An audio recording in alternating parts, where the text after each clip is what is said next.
everybody. A very good morning to all of you. Number one, 2 to 3%, 40 million, and 7/14 million. Number one, 2 to 3%, 40 million, and 7/14 million. So what do these numbers mean? Let's take a closer look. Cost and quality of care, as well as access to care, continue to be important challenges confronting healthcare delivery globally. And the number one goal for many hospitals is to elevate the patient experience. There was a dedicated session yesterday on patient experience, a very important topic for many hospitals on their way towards patient-centered care. 2 to 3% is the operating margin of non-for-profit or public hospitals. So non-for-profit or public hospitals are really skating on thin ice. I can give you a number for Europe. Every fourth hospital even has a negative operating margin. 40 million. This is the number of medical errors annually, globally.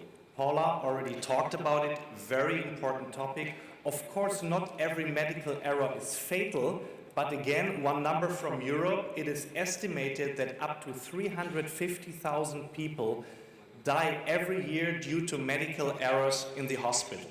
And to put this in perspective, I mean, this is a city like Venice in Italy, gone every year. I mean, this is a big deal. So every measure to, decrease the number of medical errors is very well welcomed in healthcare. And last but not least, 7/14 million. This is the number of the shortage of medical doctors and medical personnel right now and estimated or projected in 2035. This is due to the fact that a lot of professionals are retiring, or people go to probably better paid jobs in the industry, and not enough people entering the system. And let me just give you a couple of more numbers. In 2010, it took 3.5 years for the medical knowledge to double. And it is estimated that in 2020, this will be only 0.2 years. And this is 73 days. This means from now till Christmas or even December 1st, medical data, medical knowledge will be doubled. This is mind-blowing. There are 5,600 medical journals putting out 800,000 articles every year, and a normal mammogram, listen to this, contains more data than the New York City telephone book. Quite frankly, I don't know if there still is a physical telephone book in New York, but this is just to illustrate that there is enormous amounts of data we are dealing with and we have to deal with, right? And so, what is an answer? What could be an answer to handle all this? And this could be precision health. Precision health is basically, easily said, doing the right thing for the right patient, each and every time. We are moving away from this one-size-fits-all approach to a more individualized strategy for diagnosing and treating and monitoring disease. So that means patients used to all have the same pathway, with only very few people really, having a disease, towards a more individualized, diagnostic and treatment pathways, so many pathways, and the likelihood is higher that you detect disease early. And so you have a diagnostic part, a therapeutic part, and a monitoring part, and precision health is enabled by artificial intelligence. And as you know, we are surrounded by artificial intelligence every day, right now. For example, every time you do a Google search, you are part of a deep learning algorithm, because Google takes your click as an indication that the suggested link made some sense, so it goes in a feedback loop. And if many people, many users do that, something like swarm intelligence, Google knows what to propose when the next user asks the same question. Or for example, Netflix, every Friday I get an email suggesting what I should watch based on what I have watched. Or since we have a family count, what my family has watched. Very interesting sometimes when I'm on the road, right? Or banks using it to protect fraud, or Uber. I mean, you name it. It's there. It's not science fiction. It is science fact. And when we think of healthcare, let's take a look where artificial intelligence and analytics have their role in healthcare. I think there are 3 levels where you can apply AI in the healthcare system. There is the individual level, meaning we implement AI into our machines, the CT machine, the MR machine, the ultrasound. Then there is the departmental level. We can use artificial intelligence and deep learning to streamline workflows in radiology departments, for example, or private practices. And then we can even elevate it to an enterprise or hospital level. I have a slide later on. We call this command center, where we try to manage patient flow in the entire hospital.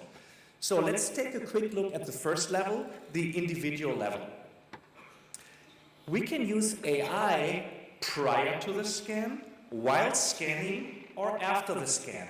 And this is clearly differentiated from many startups who only focus on the post-scan algorithms. I'm not aware of any startup that is actually doing work in all 3 areas: pre-scan, intra-scan, while acquiring, and post-scan. And let me show you an example for each of these 3 things. So, you know the situation MR. You need to have an MR exam, and so the technician puts you in the tube, and before the exam can actually start, the technician is performing a so-called scout scan, an overview scan, because the machine has to know, is the patient small, is the patient big, challenging, where is the brain in this case, and then the tech has to manually prescribe the slices. It's a very manual process you have to do. And we now make our scanners smart. So we have an overview scan that automatically detects the anatomy of the patient, finds the brain in this case, and automatically selects the correct slices and positions the slices. And of course, always in the same manner. Just imagine you have patients that have to come back every 6 months for follow-up exams. So the user intervariability, I mean, is a big thing. And now you can compare those scans much better. And I can tell you, the technicians, they love this, right? Because it really makes their work much easier. This is just one example where we can use artificial intelligence before the scan. And the work was based on 36,000 cases. This is a deep learning algorithm and a deep neural network. The example I brought for an intra-scan AI is from ultrasound. Here an example in pregnant women, when you check for the baby and you look for the brain and you start the scan as usual, you go to the region of interest, but then I would say you press the button and let the AI do the magic, because the AI algorithm automatically finds the brain, measures the brain, and of course has a big database where you can compare to the gestation age, and this really helps a lot. This is just an example where we use AI while scanning. And the example that I brought for a post-scan algorithm is from X-ray. And I really love this example because everyone is talking about CT, MR, all this great cross-sectional imaging. But what is the imaging modality that is used most widely on a global scale? It is the normal X-ray. And one condition clinicians fear in the hospital is a collapsed lung, a so-called pneumothorax. A pneumothorax can be potentially deadly if diagnosed too late. On the other hand, you can treat it rather easily, not me, but the specialists, if you detect it really early on time. And just imagine the following situation. It's 3 o'clock in the morning. The tech is doing some X-ray exams on the ICU. And research has shown that it takes up to 8 hours till a radiology actually takes a look at such an image. Because, you know, probably there is only one radiologist on call, she or he is very busy, probably just doing a trauma case, reading a CT with an acute bleeding, all important stuff. But the normal chest X-ray is also important. And what we have done now at GE Healthcare is we have a mobile X-ray system with integrated AI. So the tech is doing the exam, and the built-in AI tells the tech, it's like an alert, hey, listen, there is the likelihood that this patient has a pneumothorax, and it gives you a percentage. It even says like 95%, the algorithm thinks this is a pneumothorax. And then it's great because the tech can call the radiologist or can send it to the PECs with high priority and can tell the radiologist, hey, listen, there is a patient that needs immediate attention. Please look at that case immediately, and you make the diagnosis in like 20 seconds as a radiologist. It's rather easy to detect a pneumothorax, let's say, but you have to take a look at the image. If it's sitting 8 hours and no one looks at it, that can be a real problem. And this is really a game changer, and every clinician actually likes this because it continues to be a clinical pain point. Right? And in this case, it's not the question, is the AI better than the radiologist, or is the radiologist better than the AI? It's just, you know, a nice, smart system how you can prioritize images. And this is a nice example, I guess, for a post-scan AI that really helps, you know, the clinical workflow and solves a clinical pain point. So the next level, let me quickly show you one slide, is the departmental level. We can use AI and imaging insights to streamline workflows in radiology departments, in private practices. I brought an example from Germany. I'm German, so a friend of mine operates like 10 imaging centers in the Frankfurt region, and his patients had to wait 6 weeks for an MR exam.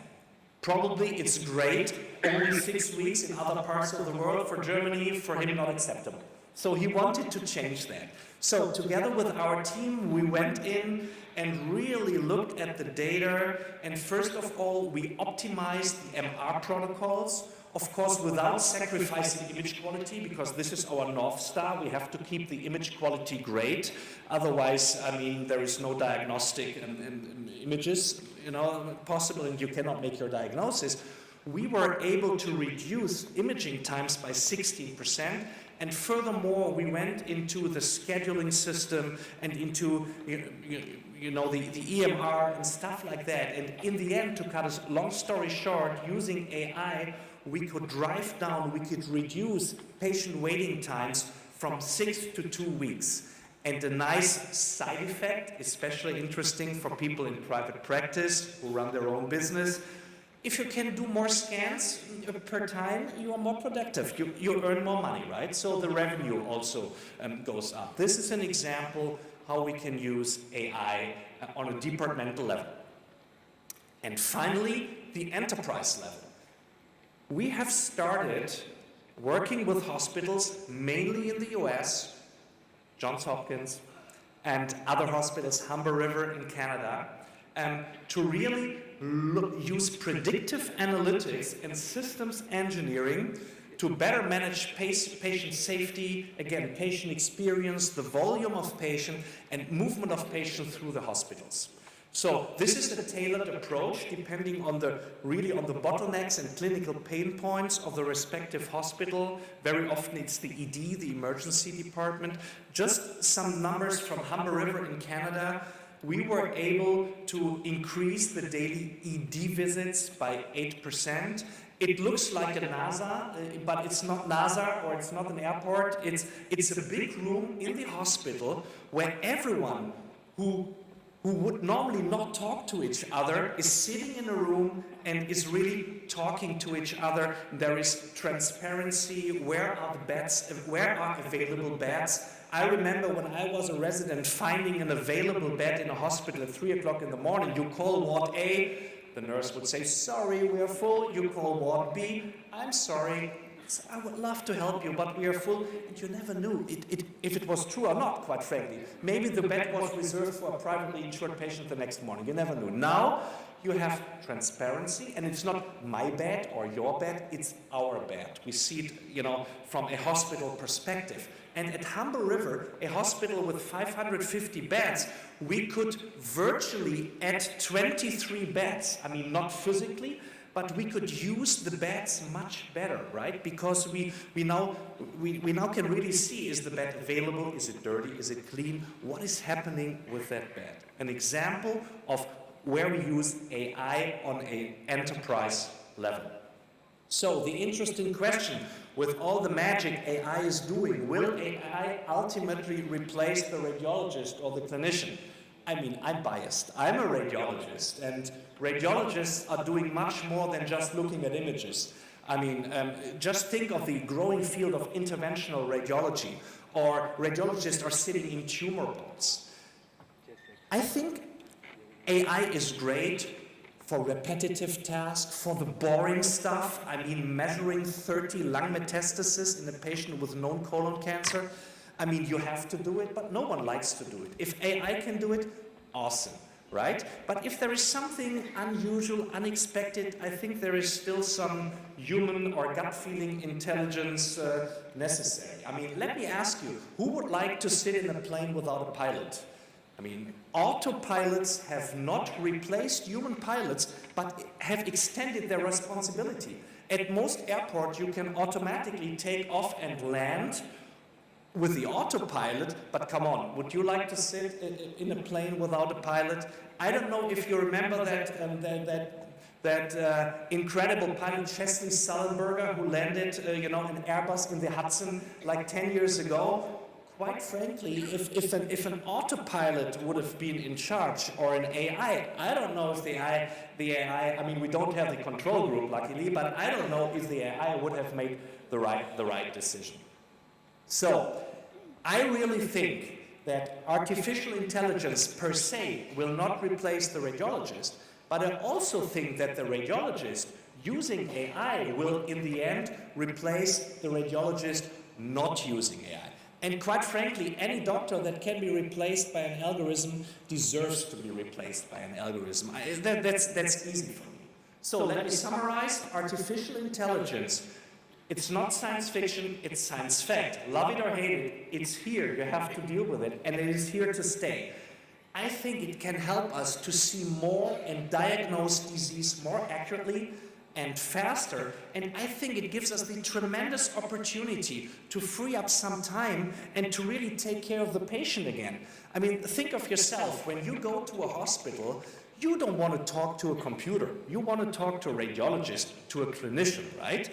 I mean, and if that clinician came up with a diagnosis with the help of AI, that's absolutely fine. So I think we have the chance to kind of rehumanize healthcare by using AI. So I would like to conclude my presentation by just saying we have to responsibly embrace AI and not fear it. And with that, I'd like to thank you very much for your attention.